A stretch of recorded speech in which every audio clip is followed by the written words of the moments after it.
کله کله داسې وي چې علما کرام د منځ فضایل بیان کې، کله د رمضان المبارک فضیلت بیان کې، کله کله د قرآن مجید فضیلت بیان کې. نو زه به انشاءالله نن مختصر وخت کې تاسو ته د رسول علیه السلام د صحابه کرامو کردار او تاریخ او خصوصا د عمر بن الخطاب رضی الله تعالی عنه حواله سره یو څو خبرې تاسو ته کوم. نو تاسو کوشش وکړئ چې خپل بچی ته هم د صحابه کرامو دغه تعلیماتو خبر ورکړي. محترم وګورئ چې کله هم یو انسان په قرآن مجید باندې عمل وکړي، د رسول الله صلی الله علیه وسلم په احادیث مبارکو باندې عمل وکړي، دغه انسان په دنیا او په آخرت کې کامیابیږي. او کوم انسان چې د رسول الله صلی الله علیه وسلم احادیث باندې عمل نه کوي، په قرآن مجید باندې عمل نه کوي، دغه خلق دا په دغه دنیا او په آخرت کې رسوا او شرمندگی شکار ګرځي. اگر که دا خاندانی خلق ولی نوی، اگر که دیو سره مال دولت ولی نوی، اگر که دیو سره طاقت ولی نوی، لکه مثال په تور باندې ابو جهل وګورئ، هغه سره مال او دولت هم، هغه خد قریشو د خاندان هم چې د کوم خاندان رسول الله صلی الله علیه وسلم هم دغه خاندان ابو جهل هم همدارنګ ابو لهب چې ښه خاندانی کسو، لیکن هغه په قرآن مجید باندې عمل ونکړلا، د رسول الله صلی الله علیه وسلم په تعلیماتو باندې عمل ونکړلا. نن هم خلق په هغه باندې لعنت لګي، نن هم هغه د دنیا د خلکو په نظر کې هغه سپک دی. نو د دې وجه څه ده چې هغه قرآن نه مخ واړه او قرآن ته شا وګرځوله. او څوک هم چې په قرآن مجید باندې عمل وکړي، دغه انسان په دنیا او آخرت کې کامیابیږي. لکه حضرت بلال حبشی رضی الله تعالی عنہ ګورئ، یو غریب یو انسان دی چې هغه سره نه مال دولت دی، نه ور سره خاندان شته، نه ور سره دغه شان د طاقت شته، چې دومره بے بس وو چې هغه خپل ځان د غلامۍ نه نشي آزادولی. داسې یو غلام دومره بے بسه چې هغه په ګرم شګه باندې سملولی کېږي، د هغې په سینه باندې غټ یو کمر کې ښودلی کېږي،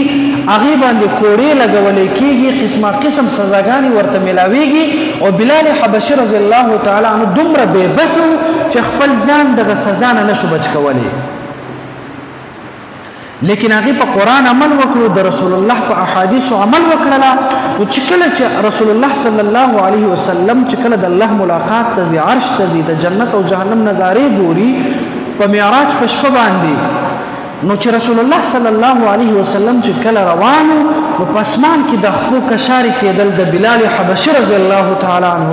رسول الله جبرائیل ته فرمایي چې جبرائیل دا څه دی؟ جبرائیل علیه السلام فرمایي چې ای رسول الله دا ستا صحابي بلال دی چې هغه په ځمکه باندې ګرځي او د خپو کشارې په عرش کې اورېدلی کېږي. محترمو، نو داسې یو غریب صحابي، داسې یو بې بسه صحابي، داسې یو کمزور صحابي، داسې صحابي چې د خاندان په دې ټیم کې پته هم نه لګي، هغه چې قرآن باندې عمل وکړي،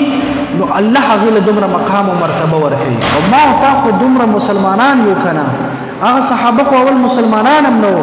ما او تا د مسلمانانو په کورونو کې پیدا یو، او بیا ما او تا چې په قرآن او په حدیث عمل وکړو، الله ما او تعالی به مقام نه درکوي، الله زما او ستا جرمونه ښایسته کوي. او بیا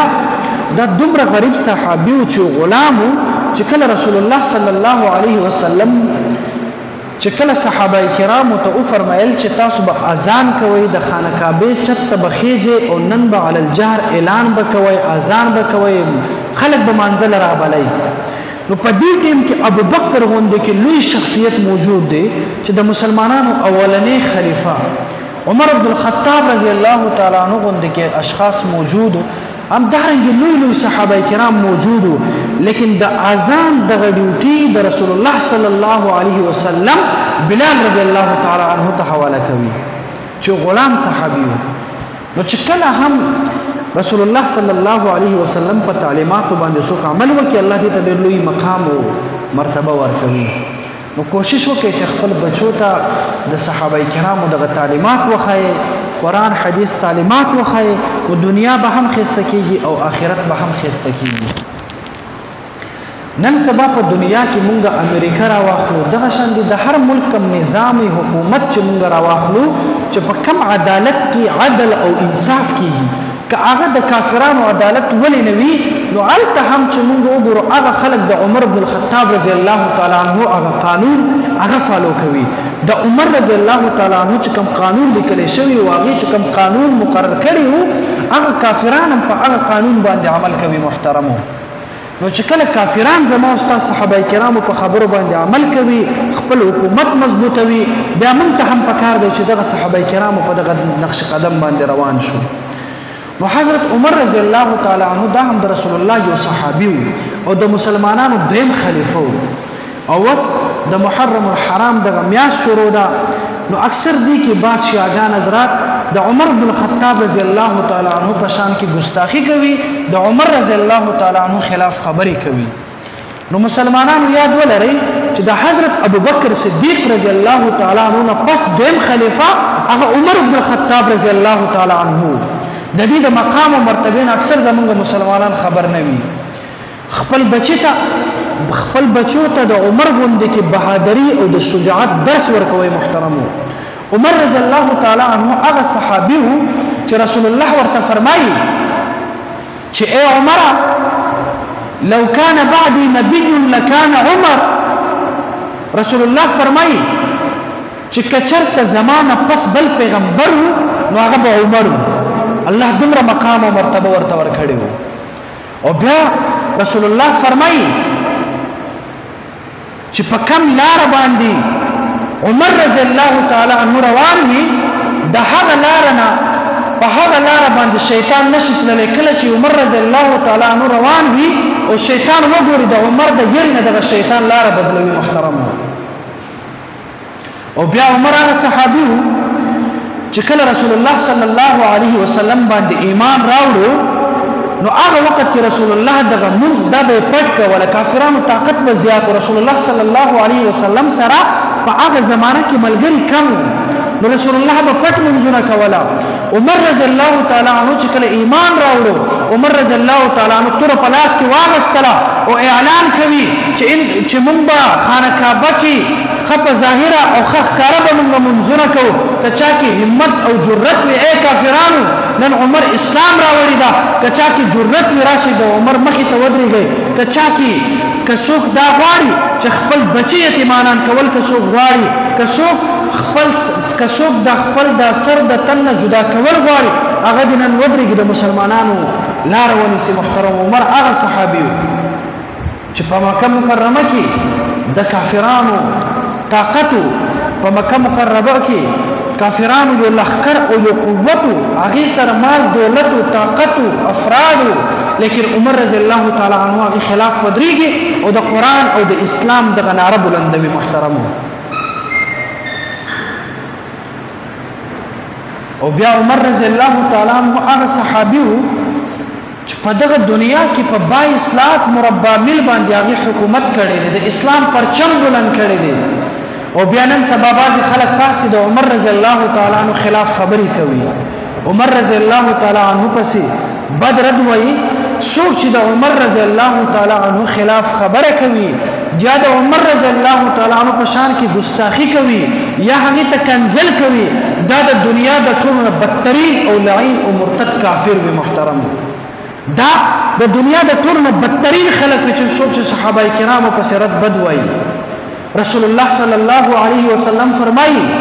اصحابک النجوم زما صحابه کرام په شان د اسمان د ستوري دي د کوم یو صحابي په تاسو اقتدا وکړي کوم یو صحابي په هم تاسو روان شئ تاسو به جنت لاره مو محترمو او بیا رسول الله فرمایي علیکم بسنتی وسنت الخلفاء الراشدین اے مسلمانانو تاسو هر هغه عمل وکړئ کوم چې ما کړی دي او هر هغه عمل وکړئ کوم چې زما صحابه کرام کوي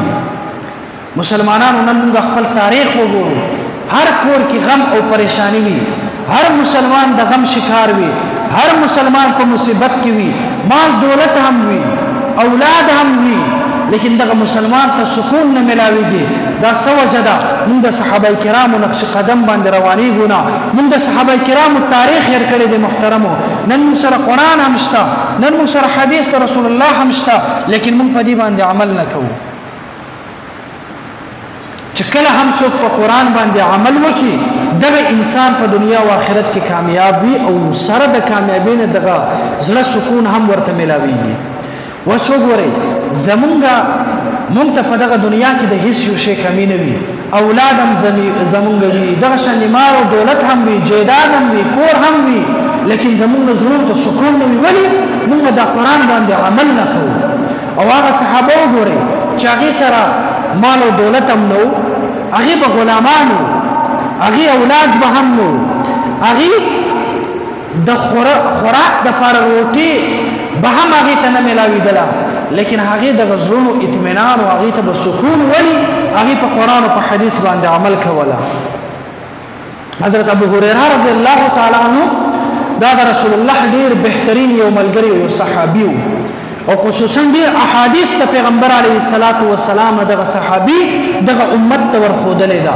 او ډیر مسائل ابو هريره رضی الله تعالی عنہ دغه امت ته خودلې ده دا هغه صحابي چې یو ورځ د مسجد نبوي په دروازه کې بهوش پروت او دغه بدن په خاور باندې ککړو صحابه کرامو ګمان وکړل چې ابو هريره په دې باندې مرګي مرز لګیدل چې دغه ته پروت دی لیکن ابو هريره فرمایي زما د الله په ذات باندې قسم وي کچرته ماته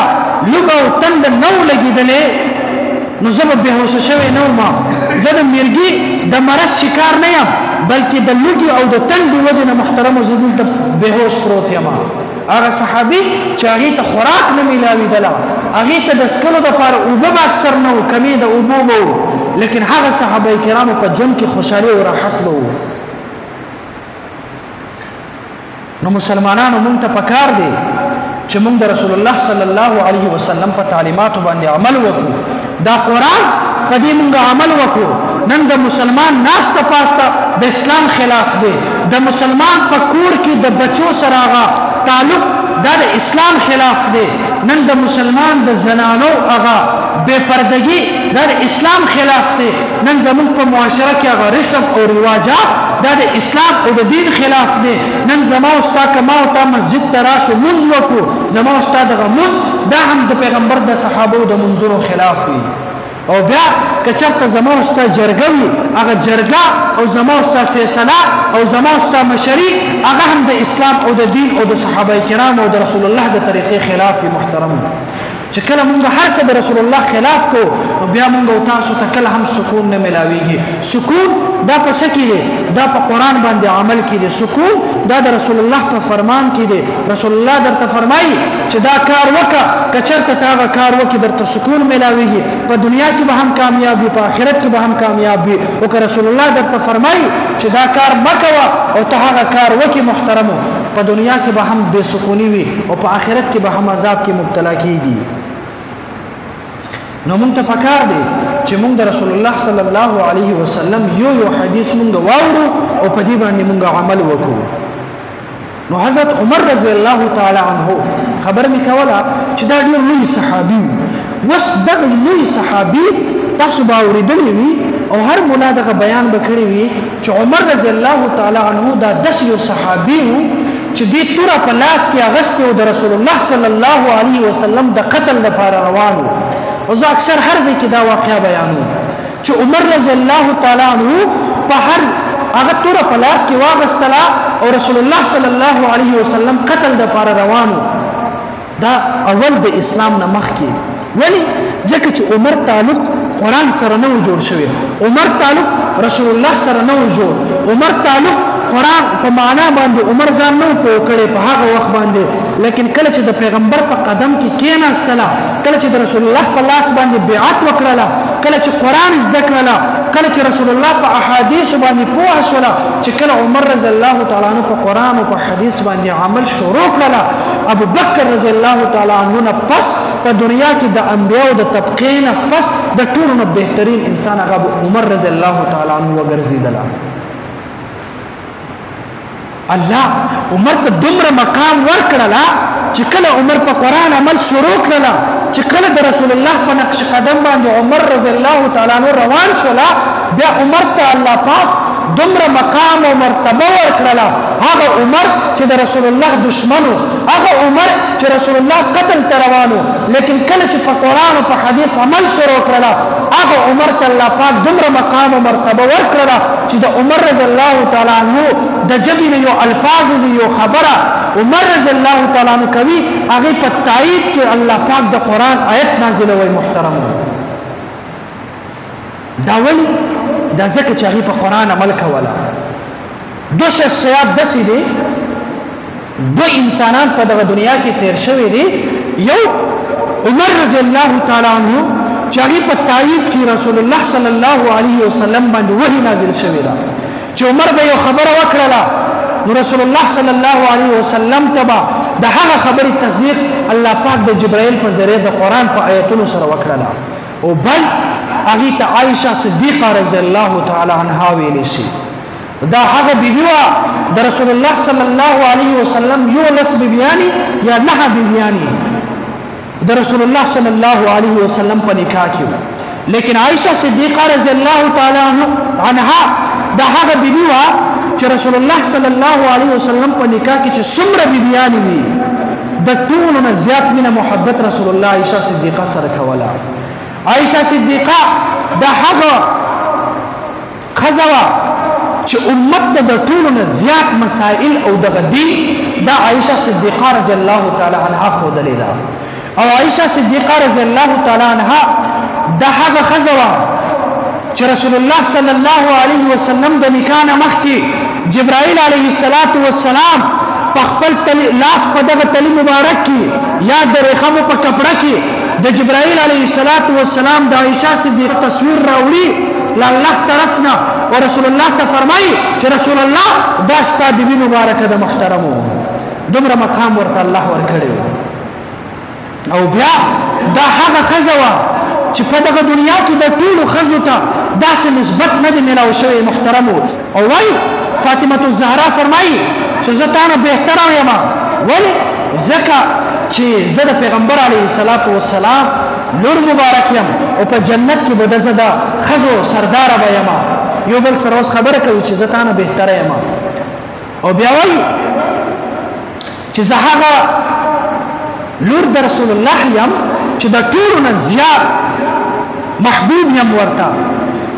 او رسول الله ماته د خپل د زړه ټوکړه ویلې ده او بیا زه د مسلمانانو پر څلورم خلیفہ علی رضی الله تعالی عنہ باندې واده شوی یم او رسول الله فرمایي چې انا مدینه العلم چې زه د علم خار یم او علی رضی الله تعالی عنہ وعلی بابها او علی رضی الله تعالی عنہ دروازه د علم د محترم د غخار یعنی رسول الله ورته دومره مقام او مرتبه ورکي او بل ځای کې رسول الله صلی الله علیه وسلم د علی سے مبارک فرمایي انا منك وانت منا چې اے علی ته زمون نه او موږ ستاسو نه یو مطلب دا چې تماته ډیر زیات محبوب یا علی رضی الله تعالی عنہ فاطمه الزهرا فرمایي چې زه د علی په نکاح کې یم نو زما مقام او مرتبه ډیره زیاته ده نو عائشه ورته عجیب جواب ورکړي ورته وایي چې اے فاطمه اگر کستا مقام ډیر زیات دی اگر کته رسول الله صلی الله علیه وسلم نور مبارک لیکن دا هم وورا زده مسلمانانو د اولنی خلیفہ د ابوبکر مبارک مریم او آخرت کې به هم په دنیا کې هم تعالی سره وي او په دنیا کې ز رسول الله سره او آخرت کې به هم تعالی سره وي او زبر رسول الله صلی الله علیه وسلم سره یو ځای به یم محترم عائشه صدیقه رضی الله تعالی عنها د هغه زنانه چې کله رسول الله صلی الله علیه وسلم چې کله دنیا نه زی د رسول الله مبارک دغه سر مبارک یو روایت کې راځي چې عائشه صدیق سینه مبارک باندې چې رسول الله صلی الله علیه وسلم روح د جسم نوزي او بل روایت کې راځي چې په غیږ د رسول الله په غیږ د عائشه صدیقه رضی الله تعالی عنها کې رسول الله مبارک سر پروت دی رسول الله صلی الله علیه وسلم دنیا نه زی محترم الله ورته دومره مقام او مرتبه ورکړي او بیا رسول الله صلی الله علیه وسلم چې وس په کم ځای باندې دفن دي محترم په کوم ځای کې چې دفن دي دا هم د عائشه صدیقه رضی الله تعالی عنها حجره مبارکه ده نو الله ورله دومره مقام او مرتبه ورکړي عائشه رضی الله تعالی عنها رسول الله ته د ټولو بیبیانو نه محبوبه وه خو لیکن محترمو زمونږ مسلمانان ښځې د تعلیمات د عایشې نه ناخبرې وي زمونږ مسلمانان د صحابیاتو